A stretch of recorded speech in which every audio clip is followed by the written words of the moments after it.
Neo on shock me, guys. Neo on shock me, I won't even lie. As in, what's happening? What's really happening? Today I was watching Kibaya telling Neo, see, don't worry.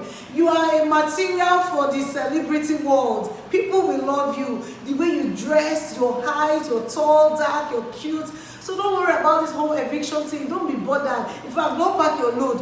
And me, I was even supporting Kibaya. I was nodding my head, yeah. That's how they called Neo among the least 4 people. I was shocked. And Brighto is sitting down, Lucy is sitting down, all the people that everybody have been predicting that is going to, they didn't stand up, guys. I was shocked. Were you as shocked as I was? Did you expect to mention the names that they mentioned? Like, people thought Lucy was going, who is supporting Lucy? Please come and comment below. I thought on the streets of Twitter, Lucy was not even anywhere near somebody that would be in the 4th week, talking about 5th week. Anyways, I'm ranting too much. So today was the eviction show, yeah, and they evicted Kaisha. Kaisha was the 5th housemate to leave the Big Brother house. But I'm going to tell you how it all played out, who said what and what said. You know, Ebuka, the table shaker. Did you see what I did there? Don't leave me, don't leave me. Hey, okay. Hi, my name is Philomena. If this is the first time here, you're absolutely welcome. This is a good time to subscribe. If you're a regular viewer, thank you so much for always coming back to watch my videos. So today was the eviction live show, the live eviction show. And when Ebuka came, of course, he would do throwback here, flashback there. But the tables that he shook today, he first asked Lucy, what's up with you? What's going on? Do you have any problem with Nengi? And Lucy goes, she was doing as if she was shocked that they are asking her the question. Sister Lucy, when the one that went into that room to go and say that Nengi causes trouble, that Nengi is a troublemaker, but people don't know because of her calm demeanor. So why are you shocked that Ebuka is saying you have a problem with her in her front? Anyway, she now said no, and she doesn't have any problem with Nengi. But Ebuka now said, but you seem to have a problem with the fact that she throws herself at boys and all those things, and how she lives her life. She now said, no, it's not that she didn't really mean all those things. She said that in fact, she doesn't even know what is wrong with herself. She likes carrying people's matter in her head, that she was just trying to be protective of her friend, Prince. I say, yeah, Prince were not even as close again, said that time when you and Nengi was quarreling. Well, she said that was what she was doing, and she was just being protective of her friend, Prince. So she doesn't even know, but that right now, she and Nengi, they are cool, they've settled. They now asked Nengi, that Nengi, what did you say? She said, she and Lucy, they've settled. She and Nengi just was calm about she and Lucy's own matter. They now asked Lucy again that, what's up with you and Erica? What was that statement you made about the neck and the head? You had the neck and you had the head. So what she said, no, she was just joking, and she didn't even know that Erica was going to take it that serious, but now they are good as well. Erica now asked Erica, what do you say about that? Erica now said she really did not like the statement she made, so she just walked up to her, confronted her, and spoke to her about it. But now they are cool, everything is okay. Ebuka said, okay, no wahala. He now went ahead to ask Erica again, Erica, this week that you became head of house, somehow all your battles and everything started coming out. What happened?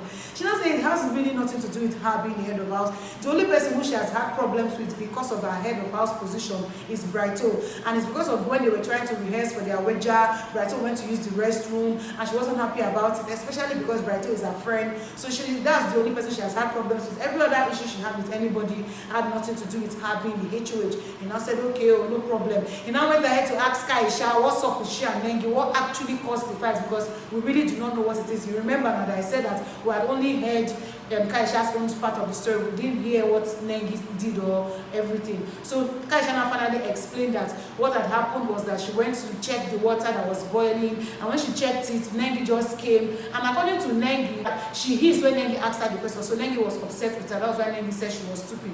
But according to Kaisha, she said she didn't think that she hissed. So Ebuka now asked Nengi what happened. Nengi now said, yeah, that she actually hissed and she said something else as well. But no problem, that they are cool now. Kaisha was not that she don't remember saying any other thing. Even the hissing thing that she came to tell her too, she can't even remember, but it's all good. Now Ebuka now said, if you are not sounding as if you are settled, there was no problem. I'm going to let it slide. No wahala. That's how they now mentioned the names of people who were the least 4 guys. They mentioned Tricky T. I wasn't really surprised about Tricky T's own. They mentioned Kaisha. I wasn't really surprised about Kaisha's own as well. They now mentioned Watoni. I wasn't really surprised about Watoni, but Neo's own was shocking. Like, I really didn't see it coming. Even him, when they mentioned his name, he was shocked. The housemates were shocked because Neo na Gina, Neo na Van, like they bring back the Oracle himself. you know, they now went inside to do the nominations, everything. But I knew that they were not going to vote Neo to go out, so I wasn't even bothered.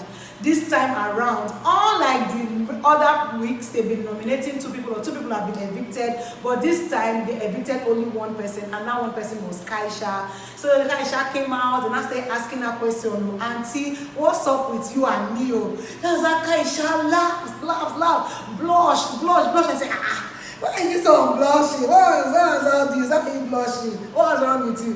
She now said, no, it's not like that. Because they say something. She now said, she and Neo, they are just cool and they are just friends. She said, because said, what were you people doing? She said, well, because I heard you making a statement today, yesterday, that everybody is single in Big Brother's house. She said, yes, everybody is single. Because so you were still choking your head despite the fact that V is there. She said, she doesn't mind, everybody is single. So I say, Kaisha shouldn't have left today. We need to see the drama because V will give her bass and boast. The one that she had with Watoni. I know it's not about a man, but can you imagine what happened with she and Watoni when it's not even a man? And the V that I know that Neo is a ride or die. In fact, today she was even saying is that she doesn't care what Neo says to her. Even if Neo walks up to her and tells her to her face that, babe, I don't want you again, like he dumps her, she's still definitely going to sleep on his bed. See, love, inseparable love. Even in the diary room today, she was just telling Big Brother how that she doesn't think that Big Brother's house will be comfortable if Neo leaves. I say, oh God, when will you take me to that level? But yeah, that's what's up. Next thing, Ebuka came and left of course, his last words that he always leaves. He first asked Neo, after Neo was saved and everything, he now asked him that, Neo, what's happening to you? Where's your vibe? You entered the house as an oracle, doing truth or dare, bringing games here and there, but recently, we know they see you again, thing happen. He now said that he too, like, he works with vibes, and people are not giving him positive vibes lately, that they won't try to play games. Some people say they're not playing, some people will be like, they will leave in as the game is going on. So it's just like, I beg, men just do on their own, especially because people are beginning to form groups and be comfortable with certain people. So because of that, Shine just lets it. Ebuka said, okay, you people should better be yourself. There's no need to change who you are. The same thing that you came into the house with, better maintain it, because the audience, they perceive this, they see through you guys. So he now left his quote. I'm going to quote him. He said, who they own landlord, no they cook soup with curry. Who they own landlord, no they cook soup with curry. So guys, sit up. Yeah, so that was what's up for the night. But this time I just want to add this here. Prince now started advising his bestie Lucy, because Lucy was not like that she doesn't even know why she used to carry people's matter on her head. That's why she called Nengi because of Prince. Now she was already going to correct Kidwaya again because of Dorothy. That in fact she's going to stop taking people's matter on her head. She likes taking things personal and she's going to change. Prince was not advising her that she should just try, that he doesn't even feel like people have any problem with her, but her vibe, like, you don't even necessarily need to talk to me to feel some kind of negativity from you. Was not talking to her that some of the statements she makes, like, if people don't make me go home this Sunday, if I let me get ready to go home, it's like all those statements, you don't need it. In the kitchen is going to be messy, so just prepare yourself. You don't have to make statements about it. They were just advising her. She said it's very hard for her, but she's going to try. Remember, they've given her warning. So before the next one is going to be strike, or you'll be packing your load. According to Dorothy, the cab services are outside. You'll be going home. You don't even know what's happening. But yeah, this night everybody has just been cool. Lecon hugged Neo like this, because when they asked him who he would have loved to say, he picked Neo.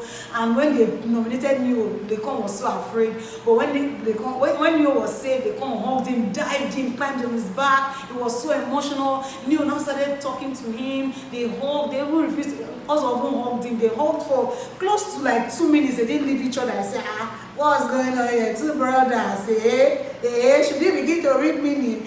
But yeah, Lecon was not telling Neo that, see, Neo, don't change who you are. Like, guy, you are amazing. I don't even know what the viewers see out there, but me here, there are just 3 people that if I was watching the show from outside, I'm going to vibe with, and the people are Neo, Kidwaya, and Dorothy. Like, you guys, you are a vibe, so don't change for anything. Don't feel bad. Don't, just start talking all those things. But this night they've been on a cruise, and yeah, that's what's up. I hope you like this video. If you do, I would like for you to give it a thumbs up. If you're yet to subscribe to my channel and you've come this far, I don't know what you're waiting for. You like me.